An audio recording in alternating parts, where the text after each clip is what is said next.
আরে হিজাব পরলে এমন লাগে মনে হয় পূর্ণিমার চাঁদরে মেঘে ঘিরা রাখে।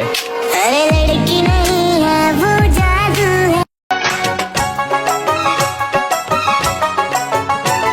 একটা মন যদি পাইতাম আরে আদর করিতাম, মন যদি পাইতাম আরে বুকে রাখিতাম, নিশিরাতে ভালো। খালামুনি মানে দ্বিতীয় আম্মু, আর বোনের মেয়ে মানে নিজের আরেকটা সন্তান।